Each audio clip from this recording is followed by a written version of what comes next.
हैं जी। जी कर्नल साहब, अवामी वफूद हैं जो जिले इंतजामिया के पास अपनी दादरसी के लिए हाजिर होते हैं। कल डीसी ऑफिस में ऐसा क्या हुआ कि उल्टा आपके खिलाफ एफआईआर दर्ज कर दी गई? बिस्मिल्लाहिर्रहमानिर्रहीम। इफ्तिखार साहब, सबसे पहले तो मैं आपका शुक्रिया अदा करूँगा कि आपने मुझे अपना मौक़िफ़ बयान करने का मौका दिया। असल में बात ये है कि आज से कोई 1 हफ़्ता पहले वहाँ एक पटवारी है, उसका नाम था, जो जिसकी अभी ट्रांसफ़र हो गया है, उसका नाम था सरफ़राज़। इत्तेफ़ाक से जो हमारा पोठा बेंसी का टाउन है, ये सारे का सारा जो है, ये वापटा की जगह पे बना हुआ है। 64 में ये अवार्ड हो गया था और अभी उस वक़्त तो किसी को पता ही नहीं चला, तो बाद में जब पता चला तो अभी वो सारे चूँकि मकानात और जितनी भी आबादी है, वो वापटा की जगह पे है, तो वहाँ कोई बंदा अगर वहाँ कोई दीवार बनाता है, जहाँ उसका ऑलरेडी मकान बना हुआ है, या कोई दीवार बनी हुई है, या कोई कमरा बना हुआ है, तो उसको वो एक्सटेंड करता है, या कोई मिसाल के बाथरूम या छोटी कोई दीवार बनाता है, तो चुकसवारी जो वहाँ पे पटवारी हैं, वो लोगों को ब्लैकमेल करते हैं। इसी तरह एक वाक़या वहाँ हुआ, तो जब पटवारी ने, सरफ़राज़ ने वहाँ जो बंदा काम करवा रहा था, उसको उसका जो सामान वग़ैरह, गैंती बेलचा, जिस तरह की चीज़ें थी, उनको जब उठवाने की कोशिश की, तो रमज़ान साहब ने चेयरमैन अब्दुल मालिक साहब को रिंग किया कि ये ज़्यादती कर रहा है, तो इसको समझाएँ। लामाला जब किसी के साथ इस तरह का काम हो, तो वो या मुझे रिंग करेगा, या चेयरमैन साहब को, या कोई और हाजी ज़ुल्फ़िकार, या जो इलाके के मोतबर लोग होते हैं, उनको रिंग करते हैं, तो वो पटवारी से बात करके मसले को हल करवाते हैं। उस दिन भी ये बात हुई, तो उनकी थोड़ी तल्ख़ी होगी चेयरमैन मालिक की, जो सरफ़राज़ पटवारी है, तो वो को मैंने पहले पटवारी देखा कि उसने जनाब उसके बाद प्रेस कॉन्फ्रेंस की कि चेयरमैन अब्दुल मालिक ने मुझे धमकियाँ दी हैं, मुझे जनाब और इसी तरह सख्त कॉन्सिक्वेंसेस का कहा है, और फिर साथ उसने रिपोर्ट में लिखा जी कि इस कोठा पटवार में जितने भी कब्ज़े हो रहे हैं, वो चेयरमैन अब्दुल मालिक की अशीरबाज़ या उनकी पुश्तनाई में हो रहे हैं, जो कि बड़ी ही इंसल्टिंग और इंतहाई तौहीन आमेज़ बात थी।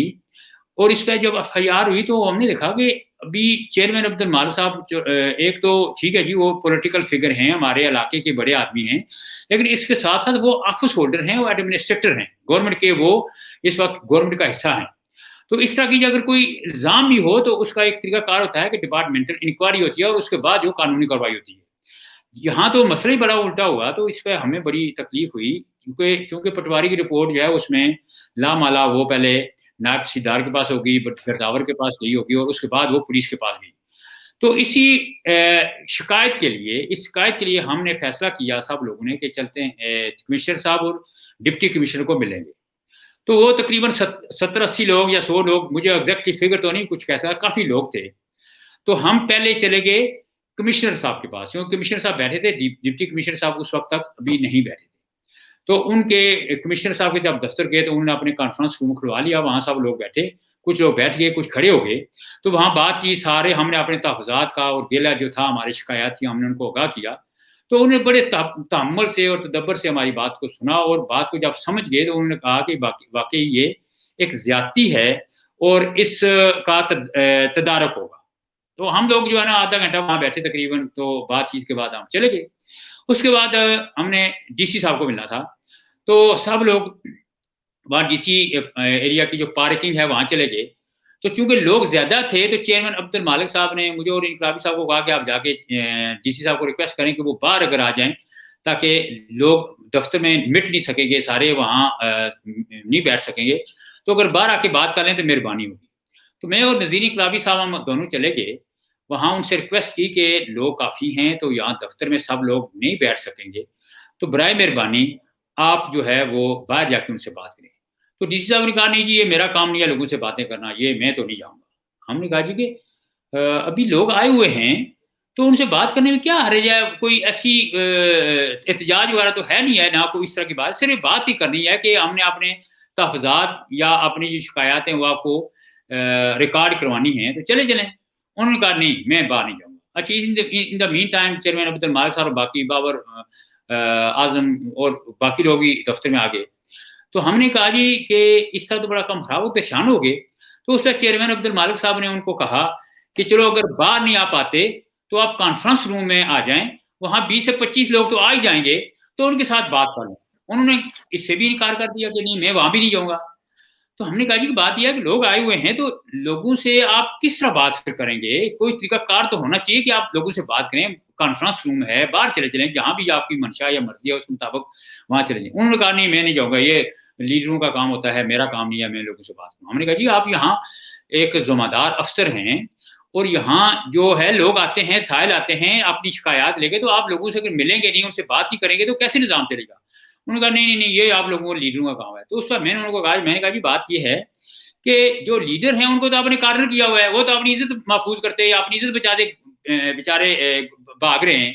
तो उनकी कौन सी इज्जत है कि उनके खिलाफ ये इस तरह की मतलब कानूनी कार्रवाइयां हो जा रही हैं, जिसकी वजह से इंसल्ट हो रही है और अखबार में मीडिया ट्रायल हो रहा है। तो आप मेहरबानी करें और लोगों से वहां जो है कॉन्फ्रेंस रूम में जाके मुलाकात कर लें, कोई हर्ज नहीं। उन्होंने कहा नहीं मैं नहीं जाऊंगा। तो मैंने उसको कहा, मैंने कहा डीसी साहब बात यह है कि आप यहाँ जमादार हैं, आपकी जिम्मेदारी है वहां लोगों की बातें सुनना और उनकी जो शिकायत है उनका तदारक करना। आप इसी काम के लिए आइए, आपकी ड्यूटी है। उन्होंने कहा नहीं नहीं, ये आप लोग, मैंने कहा जी नहीं ऐसी बात नहीं, आपको जाना पड़ेगा, ये मुमकिन नहीं है। अभी हम लोगों को किस मुंह जाकर दिखाएं और क्या करें, क्योंकि लोग तो वहां इंतजार कर रहे हैं। उन्होंने मुझे कहा जी कि कर्नल साहब आप मेरे से इस तरह बात ना करें, मतलब बड़ी इस तरह। मैंने कहा क्यों, आप वासराए हैं क्या है, क्यों बात नहीं इस तरह करूँ? हम आपको ये बार बार रिक्वेस्ट कर रहे हैं कि लोगों से जाके बात करें, लोगों से मुलाकात करें, कॉन्फ्रेंस रूम में बैठें, बाहर जाएं, जिधर हैं आपकी मर्जी के मुताबिक। हम बार बार आपको, लेकिन आप हमारी जो रिक्वेस्ट है इसको ऑनर ही नहीं कर रहे, ना लोगों का आपको इज्जत एहतराम है, ना हमारा इज्जत एहतराम है, तो लोग किस तरह करेंगे? तो मुझे कहते हैं जी कर्नल आप इस तरह बात करेंगे तो मैं आपको बाहर निकाल दूंगा।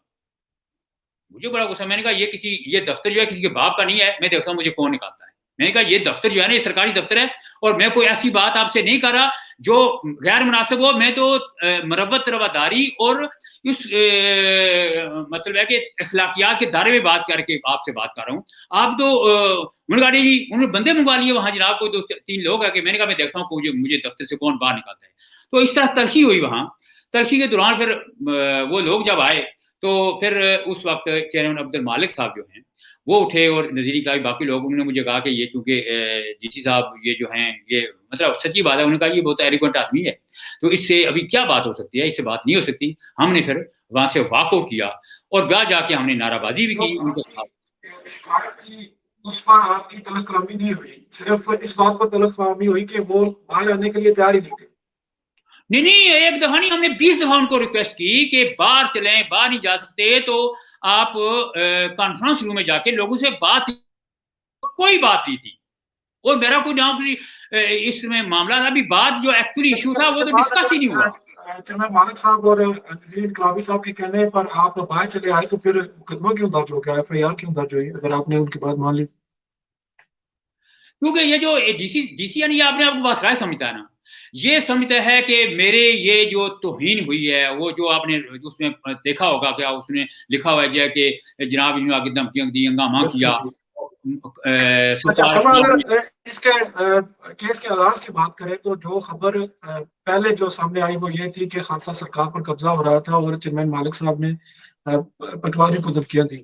आपके मुताबिक वो रकबा है जो मुकामी लोगों का है, लेकिन गलती से वो अवार्ड हो गया है मुल्ला वापडा को। तो ये तो सिलसिला हमेशा इसी तरह चलता रहेगा? आप इस वक्त पावर में, आपकी आजाद कश्मीर में हुकूमत है, ये तो सिलसिला इसी तरह, ये इसको हमेशा के लिए खत्म करना पड़ेगा ना आपको?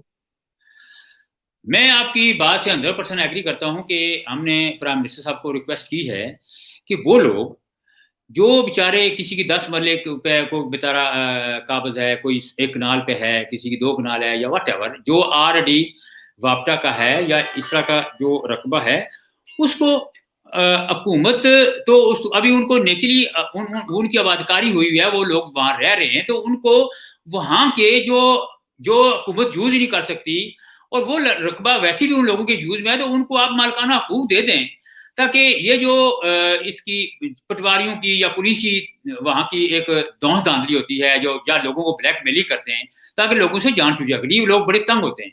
लेकिन बहरहाल ये है हुकूमत की जो एक पॉलिसी का हिस्सा है ना, तो वो प्राइम मिनिस्टर साहब ने कई दफा कहा था जी हम देखेंगे इस केस को, हम देखेंगे, लेकिन अभी देखेंगे को अगर इस पर कोई अल्लाह करे कोई बेहतर हल निकला है। अच्छा, इस बार ये सारा मामला होने के बाद अब आपका मुतालबा क्या है?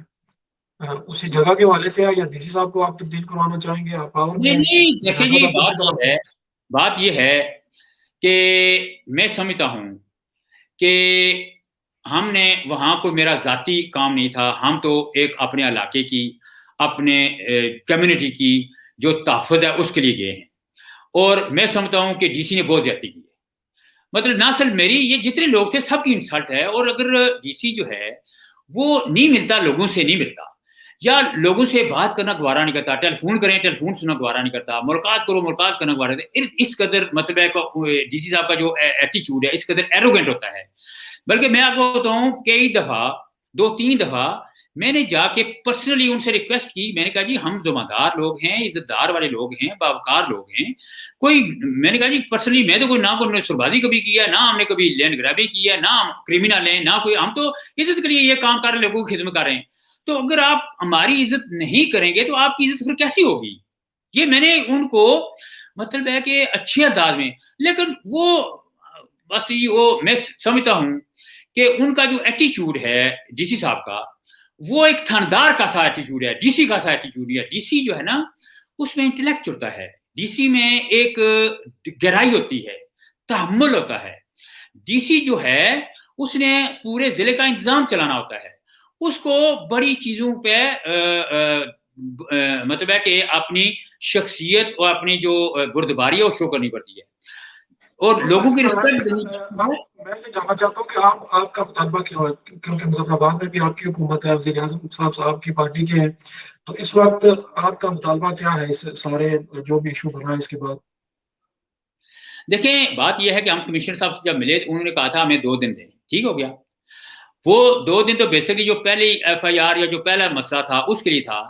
अभी ये नहीं, एक नया पहले बच्चा जो आपने जो मुलाकात की वो इसलिए की कि जो चेयरमैन मालिक साहब पर एफआईआर दर्ज हुई पटवारी को धमकियां देने की वजह से, वो खत्म की जाए, या फिर वो जो रकबे के सिलसिले में हुई कि वो खालसा सरकार नहीं बल्कि लोगों का अपना रकबा है लेकिन वापडा को गलती से नहीं, अलाट हुआ है नहीं, उस सिलसिले में। हमारा मुतालबा ये था, हमारा मुतालबा ये था कि देखें, अगर चेयरमैन मालिक साहब ने कोई ज्यादती की है तो ये एफआईआर नहीं, इसका एक तरीकाकार होता है कि डिपार्टमेंटल लेवल पर इसकी इंक्वायरी होनी चाहिए और उसकी बुनियाद पर फिर आगे जो है ना उस पर अमल दरामद होता है। आप डायरेक्ट एफआईआर नहीं कर सकते, पहली बात ये थी।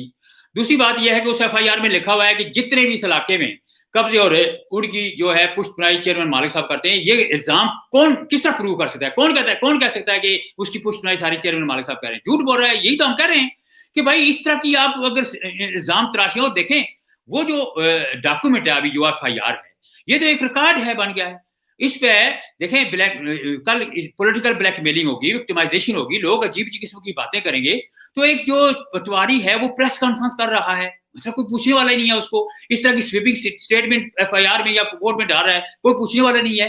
तो यह हम ये चाहते हैं कि जो इसमें लोग इन्वॉल्व हैं, जो कि पटवारी है, गिरदावर है, नायब तहसीलदार है या थानेदार है, जितने लोग भी इन्वॉल्व हैं इस प्रोसेस में, उनको मुअत्तल किया जाए और उस सब लोगों को वहां से फारिग किया जाए और उसके बाद एक डिपार्टमेंटल इंक्वायरी हो और उस इंक्वायरी की जो तजावीज हों या उसकी जो रिकमेंडेशन हो, उनकी रोशनी में जो है वो मामला ठीक किए जाए। ये हमारा मुतालबा था, जिस पे कमिश्नर साहब ने इससे कहा कि मैं करूंगा जी। अगर आप बात कर रहे हैं कि पटवारी ने ज़ाब्ते की कार्रवाई मुकम्मल नहीं की और ज़ाब्ते के खिलाफ उन्होंने प्रेस कॉन्फ्रेंस की और एफआईआर भी दर्ज करवाई, लेकिन आप क्या समझते हैं कि चेयरमैन मालिक साहब ने भी ज़ाब्ते की कार्रवाई मुकम्मल नहीं की? उन्होंने भी वो थ्रू चैनल नहीं गए बल्कि पटवारी को डायरेक्ट फोन करके उसको जो भी वो कह रहे हैं उनके नहीं, बकौल नहीं, उनको नहीं, नहीं। धमकियां दी थी। देखिए, जो अवामी नुमाइंदा होता है ना, उसको तरीकाकार यही होता है कि आपने बंदों की तहफ़्फ़ुज़ के लिए उनके साथ अगर ज़्यादती हो रही है तो पटवारी से डायरेक्ट और ज़ाब्ता क्या होता है? पटवारी के साथ क्या ज़ाब्ता होता है? पटवारी क्या किससे बात करें पहले? ये तो तरीकाकार नहीं होता ना। पटवारी जो है वो मोस्टली हमने 3 तो उनको हमने हलफ़नामे दिए हैं जहाँ उन लोगों से वो बेसिकली पैसे बटोरने के लिए करता है वो जो पटवारी है। सिर्फ़ लोगों को जाके डराता धमकाता है, पैसे माँगता है, जब जो उसको पैसे दे देता है उसका काम उसका उसी तरह काम चलता रहता है। जो पैसे नहीं देता या जो उसकी जो शराइत पूरी नहीं करता उसके खिलाफ वो कार्रवाई शुरू करता है। हमने 3 इसीलिए इस अमल से पहले एक 4-5 दिन हमने 3-4 हलफनामे डीसी साहब को दिए थे कि ये देखें 4-5 बंदों ने हलफनामे दिए हैं जहां उस पटवारी ने उनसे पैसे लिए हैं और इस पे उसके खिलाफ कार्रवाई होनी चाहिए, इंक्वायरी होनी चाहिए और उसके खिलाफ कार्रवाई होनी चाहिए। हमने ये चीज सबूत दी है, वहां 10 लोग चाहते देंगे कि उसने हमसे पैसे मांगे हुए हैं। तो ये बेसिकली ये कब्जा जो है वो लोगों के, हमारे घर जो है वो वापटा की जगह पर बने हुए हैं। सब लोगों, मैंने पहले बताया कि हमारा पूरा गांव जो है वो वापटा की जगह बना हुआ है। वहां पर अभी किसी ने थोड़ी रिपेयर करनी है, कोई दीवार डिमोलिश करनी है, दोबारा रिपेयर करनी है, और इस तरह का रिपेयर का काम होता है, या कोई वहां जरूरत पड़ जाती है, कोई किचन बनाना है या कोई बाथरूम बनाना है, तो उसी जगह पर बनेगा। तो वो जनाब वहां जाके वो धौंसधांधली करना शुरू कर देते हैं। अभी इसका कौन सी कार्रवाई हम करें कि हम क्या किसको कहें? भाई यही होता है पटवारी को कि भाई ये इतने लोगों से ये आबाद लोग हैं, इनको क्यों तंग करते हैं? हमने ये करना होता है ना। अभी ये तरीकाकार तो नहीं है ना। इसका मतलब ये हुआ कि उस सब लोग वहां जितने भी रह रहे हैं उनके सबके मकान आप डिमोलिश करें ना, फिर अगर ये बात है वापटा वाली। क्योंकि पिछले इसी चीज को खत्म करने के लिए पिछली गवर्नमेंट ने कुछ लोगों को चौधरी मजीद ने मालकाना हकूक दिए थे, लेकिन उन्होंने अपने वो जो मालकाना हकूक दिए थे वो अपनी पसंद नापसंद की बुनियाद पर दिए थे। कुछ अपने लोगों को तो दे दिए, लेकिन सब लोग बेचारे जो किसी दूसरी जमात के साथ थले थे या जो उनकी मंशा के मुताबिक थे, उनको वो मालकाना हकूक नहीं मिले। तो वो लोग आज सफर कर रहे हैं। इस मसले का हाल तो फिर यही हुआ कि अगर पटवारी के रिकॉर्ड में वो रकबा खालसा सरकार है तो वो तो रुकावट बनते रहेंगे। तो इसका हाल तो यही बनता है कि गवर्नमेंट उसका नोटिफिकेशन जारी करके लोगों को मालिकाना हकूक दे नहीं, दे ताकि मैंने हमेशा के पहले लिए कहा कि मैं आपकी बात से एग्री करता हूं कि जो लोग इस तरह के हैं उनको मालिकाना हकूक मिलने चाहिए। और इस बात इस हमने प्राइम उन्होंने कहा जी हम करेंगे, तो वही मैं कह रहा हूँ कि कोशिश है कि हो जाए बेहतर इसमें इसके, क्योंकि पॉलिसी मैटर है ना। ये एक इंडिविजुअल या केस टू केस नहीं, ये तो पॉलिसी मैटर है जिसपे वो हुकूमत अपना कोई पॉलिसी जारी करेगी ना, वो तो फिर बात की बात है ना। लेकिन सरेदस ये जो वहां जो देखें, ये जो चीज है ना, ये वापटा की जगह है या जो सरकारी जगह है, ये आज की बात नहीं है। ये 64 या 70 से ये वापटा की जगह है, और आज से पहले कभी इस तरह की तलखी या इतने माहौल खराब नहीं हुआ। ये इन डीसी की रवैये या एटीट्यूड की वजह से मसाइल पैदा हो रहे हैं, या जो कोई मखसूस किस्म के पटवारी होते हैं जो खामखा जो है ना लोगों को तंग करते हैं। अदरवाइज इससे पहले भी स्टाफ आता रहा है, डीसी भी आते रहे हैं, एसी भी आते रहे हैं, माला अफसर भी आते रहे हैं, लेकिन इतनी तलखी या इतना जो है ना वो तशद्दुद वाला माहौल पहले कभी नहीं बना। इसलिए ये चीजों को देखना पड़ता है, कुछ जमीनी अकायद भी होते हैं। जी आपसे सवाल करना चाहूंगा कि कल से जब से ये खबर सामने आया है कि आपके खिलाफ एफआईआर दर्ज हुई है, लोगों की बड़ी तादाद आपके साथ हमदर्दी का इजहार कर रही है और आपको हमायत की यकीन दहानी करवा रहे हैं। तो अमूमी तौर पर तो जब भी किसी सियासी रहनुमा पर इस तरह की एफआईआर दर्ज होती है तो बंद कमरों में मुज़ाकरात होते हैं, राजीनामा हो जाता है, सुलह कर ली जाती है और एफआईआर खत्म हो जाती है। आपने कहा है कि मैं जमानत नहीं करवाऊंगा, मैं मुकदमे का सामना करूंगा। तो आप क्या दोनों सूरतों में अगर आपको इस एफआईआर का सामना करना है या राजीनामा करना है अपने सपोर्टर के साथ करेंगे, या फिर आप जो माजी की रवायत है उसको बरकरार करेंगे? माजी की रवायत क्या, मुझे समझ नहीं आई आपकी बात की। अगर किसी भी सियासी रहनुमा पर इस तरह की एफआईआर दर्ज होती है तो वो बंद कमरों में जिस तरह भी होता है बैठ के मुज़ाकरात कर लेते हैं और सुलह हो जाती है। तो आप कह रहे हैं कि देखिए आप अपने सपोर्टर के साथ, क्योंकि बड़ी तादाद में लोग आपके साथ ज़ाहिर हमदर्दी कर रहे हैं और आपको अपनी हिमायत का यकीन दिला रहे हैं। बात यह है, क्योंकि कमिश्नर साहब ने 2 दिन लिए हुए हैं, 2 दिन, तो लामाला अभी ये केस है उसमें ऐड हो गया ना।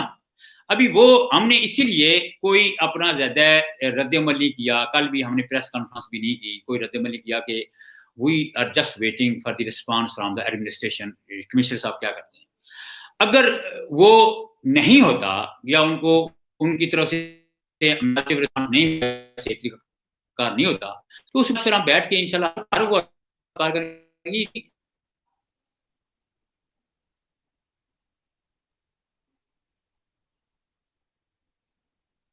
हेलो, जी, आवाज आ रही है? आपकी आवाज ब्रेक हो रही थी। बात मुकम्मल कर लें, इसके बाद मैं खत्म आपकी आवाज, तो वो ये है ना कि देखें पॉलिटिक्स में कोई चीज़ हरफ आखिर तो नहीं होती ना कि अभी हम इस पे एहतजाज भी कर सकते हैं, इस पे कोई और लाया-अमल भी कर सकते हैं, सारा कुछ हर चीज़ ऑन बोर्ड है ना। अभी तो फाइनल डिसीजन तो 2 दिन उन्होंने हमसे माँगे थे, उनके डिसीजन के बाद ही फिर हम कोई अपना जो है ना लाया-अमल का ऐलान या तरीक़ाकार अख्तियार करेंगे ना।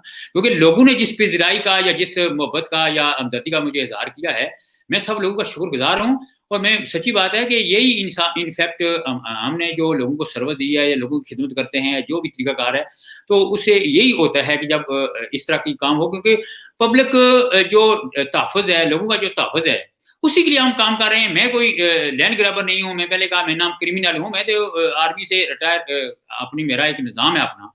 तो हम तो इज़्ज़त के लिए ये सारा कुछ कर रहे हैं। और अगर एक बंदा जो है वो अपने एरोगेंट या अपने बिहेवियर्स की वजह से हमें इंसल्ट करेगा, तो ये चीज़ तो बर्दाश्त नहीं की जा सकती ना जी, ऐसे तो नहीं हो सकता ना।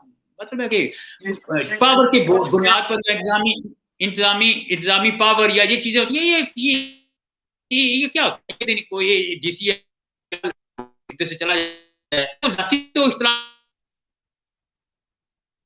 रिश्ते का झगड़ा नहीं है, मेरा उनके साथ कोई ज़ाती अनाज नहीं है, तो ये तो एक पब्लिक इश्यू है, तो उस पे तो फिर पब्लिक के साथ मिलके ही काम हो रहा होगा ना जी। जी, ठीक है, बहुत शुक्रिया, पब्लिक के साथ ही मिलकर काम होगा। वक़्त दिया आपने और अपना मौका पेश किया, आपका बहुत शुक्रिया। बहुत मेहरबानी, थैंक यू वेरी मच।